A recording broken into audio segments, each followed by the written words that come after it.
Alors maintenant, on va voir qu'on peut mettre des paramètres au mixin également. Donc on vient ici, on va se faire un arrobase mixin et on va l'appeler écriture par exemple. Tac, donc ça va être tout ce qui a un rapport avec l'écriture.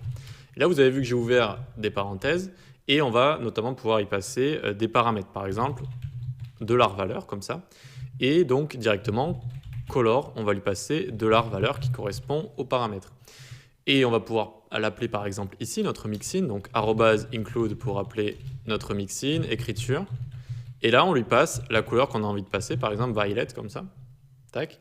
Et donc, vous avez vu que ça fait exactement la même chose, ça va donner la couleur comme ça. Donc, on peut clairement se faire des mixins avec des paramètres, appeler ensuite ailleurs, mais en changeant la couleur à chaque fois qu'on va l'appeler. Ok ? On peut appeler, donc on peut lui mettre des valeurs en paramètres, mais on peut également lui mettre des propriétés. Donc par exemple, ici je vais mettre $couleur, tac, ça va être une propriété. Comment on va savoir que c'est une propriété? On va venir ici et on va faire un hashtag, on ouvre les accolades, $couleur. Ok, donc ça c'est bien la propriété, hashtag, on ouvre les accolades $couleur, et ça c'est une valeur, juste $valeur. Et donc ici, on va pouvoir par exemple lui mettre, vous voyez là je l'ai appelé sans lui mettre le premier paramètre, du coup ça nous met une erreur, c'est normal. Ici, hop, on va mettre une virgule pour qu'il m'enlève ça, voilà. Et donc ici, si je mets color violet, ça va comprendre que ici, la couleur, la propriété c'est color, et la valeur c'est violet. Si je mets background par exemple, tac, ça nous fera la même chose pour le background. Alors n'ayez pas peur, quand j'écris background depuis une certaine mise à jour, il s'écrit en rouge dans mon style. Je ne sais pas pourquoi, si quelqu'un a la solution, dites-le moi. Je crois que c'est juste une mise à jour qui a fait ça comme ça. Mais sinon, voilà, vous avez vu que ça change également le background. Alors, vous avez vu que ça change le background de texte 2, tout simplement, vu qu'on étend notre texte ici, eh bien, ça va également donc étendre l'include qu'on a ici. Maintenant, je vais vous montrer comment rajouter des paramètres par défaut. Alors, on va se faire une div box. Alors, box. Tac, comme d'habitude, on se la met ici. Background saumon. Width 200 par 200, par exemple. 250, 8, 250. Tac, nickel. On va se faire notre mixin ici. Tac, arrobase mixin. Et puis, on va l'appeler position, par exemple. Position. Et donc, ce mixin va nous servir à positionner un élément au milieu de la page avec notamment la technique du position absolute, left 50%, top 50%, etc., etc. Donc, pour ce faire, pour donner des paramètres par défaut, on vient ici faire $x, 50%, $y, 50%. Donc, de base, on aura ces paramètres par défaut, x et y.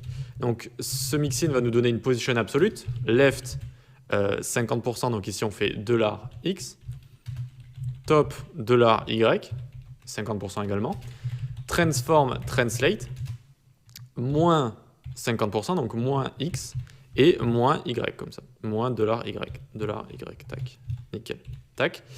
Et donc maintenant, cette mixin, à chaque fois qu'on va l'utiliser, elle aura ses paramètres par défaut. Donc imaginons j'ai envie de l'include à ce carré ici, arrobase include, position, tac, j'ai juste à l'include et c'est venu le passer parfaitement notre élément. Donc si on fait, alors déjà on peut voir ici que ça l'a donné à la box, position absolute, top, transform, etc. On voit qu'il est parfaitement au milieu de notre navigateur tout simplement. Et donc avec ses valeurs par défaut. Ok, on peut néanmoins l'appeler, certes il a des valeurs par défaut, mais ici par exemple si je mets 40%, 40%, tac, ça va venir le placer, mais plus parfaitement. D'accord, c'est comme si on avait envie de le mettre à 40%, 40% ici. Donc voilà, ça c'est des valeurs par défaut, tout simplement. Très bien, donc on va laisser ici les valeurs par défaut. Maintenant, on va voir comment faire une condition, par exemple, à l'intérieur d'un mixin. Ici, je vais rajouter $fond, donc ça va être la couleur de fond.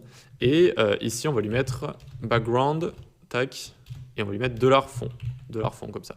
Hop, nickel. Et donc maintenant, quand on appelle notre include, il faut lui préciser fond. Les valeurs par défaut, ce n'est pas obligé de les préciser vu qu'elles ont déjà une valeur. Par contre, si vous mettez un paramètre ici qui n'est pas par défaut, il faut le préciser. Donc ici, on va mettre midnight blue comme ça. Ok, et donc tac, ça nous donne notre box toujours avec le background saumon parce que le background saumon est déclaré après l'include. Donc ici, on peut enlever le background saumon. Tac. Donc là, il va devenir bleu de nuit, bleu de minuit. Très bien. On voit que ça fonctionne. Et ici, on va dire arrobase if le fond est différent de saumon, alors border radius est 50%. Si on va appeler notre include avec une valeur différente que saumon, que la couleur saumon, eh bien, on va lui dire alors alors je voudrais que notre carré se transforme en cercle, et donc on lui met border radius 50%. Alors que si je l'avais appelé ici avec salmon, hop, et bien du coup ça reste un carré vu que la condition ici n'est pas respectée. Voilà, donc je vous rappelle qu'ici on peut écrire la couleur saumon, on peut écrire la couleur en hexadécimal, RGB, etc. etc. Il n'y a aucun problème avec ça. C'est juste que je trouve ça assez pratique d'utiliser avec vous comme ça pour vous montrer directement des noms de couleurs déjà intégrés.